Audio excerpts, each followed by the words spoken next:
Hello বন্ধুরা, শুভ দুপুরের অনেক শুভেচ্ছা জানিয়ে রান্নাটি শেয়ার করছি। তো দেখো, সকাল সকাল কাতল মাছ পেয়েছে। কাতল মাছটা আমি আজ ভাপা করব। লবণ, হলুদ আর লেবুর রস আর টক দই দিয়ে ভালো করে মাখিয়ে আধা ঘন্টা আমি ম্যারিনেট করে রেখে দেব। তো দেখো, টক দই আমি দিয়ে দিচ্ছি এবং খুব ভালো করে আমি মেখে আধা ঘন্টা রেখে দেব। এবার আমি পোস্ত পেস্ট করে নেব। কিছুটা পোস্ত আমি নিয়ে নিলাম আর একটু জল দিয়ে দিলাম। জল দিয়ে ভালো করে পেস্ট করে নেব। তো পোস্ত পেস্ট হয়ে গেলে আমি সর্ষে পেস্ট করব। সর্ষেটার মধ্যে আমি বেশি করে কাঁচা লঙ্কা, যেহেতু ঝাল বেশি খাই, আর হলুদ, লবণ আর কাজু বাদাম দিতে ভুলে গিয়েছিলাম, তাই এখন সর্ষে বাটার সঙ্গে দিয়ে দিচ্ছি কাজু। তো আর একটু সর্ষের তেল আর একটু জল দিলে পেস্টটা খুব সুন্দর হয়। এবার দেখো, খুব সুন্দর পেস্ট হয়ে গেছে। এবার আমি কড়াই গরম করে তাতে সর্ষের তেল দিয়ে গরম করে আমি কিছুটা কালো জিরে ফোড়ন দিয়ে দিলাম।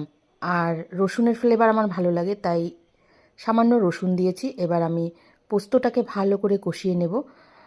যখন লাল লাল হয়ে যাবে তখন আমি গরম জল করে রেখেছি, ঢেলে দেব জল ঝোলের জন্য। এবার দেখো কি সুন্দর হয়েছে পোস্ত ভাজা। এবার আমি গরম জল দিয়ে দিলাম ঝোলের জন্য। তারপর কিছুক্ষণ জাল হওয়ার পর আমি সর্ষে বাটাটা দিয়ে দিলাম। তো সর্ষে বাটা দেওয়ার পর কিছুক্ষণ জাল হওয়ার পর আমি মাছগুলো এক এক করে দিয়ে দেবো। তো ম্যারিনেট করে রেখেছিলাম দেখো আধা ঘন্টা। এবার মাছগুলো আমি এক এক করে দিয়ে দিচ্ছি। তো তোমরা কে কে এভাবে খাও? আমি তো এভাবে কাতল মাছ, ভালো কাতল মাছ হলে আমি এভাবে ভাপা করে খেতে ভালোবাসি। তো রান্না দেখাতে আমার ভীষণই ভালো লাগে। আমি যা কিছু রান্না করি, যেটাই রান্না করি, আমি সেটাই কিন্তু বন্ধুদের সঙ্গে শেয়ার করি। আর মাঝখানে আমি একটু টমেটো কুচি দিয়েছি, সেটা হয়তো দেখানো স্কিপ হয়ে গেছে। তো দেখো কি সুন্দর জাল হচ্ছে। জাল হয়ে গেলে আমি ধনেপাতা দিয়ে তারপর কাতল ভাপাটা নামিয়ে নেব।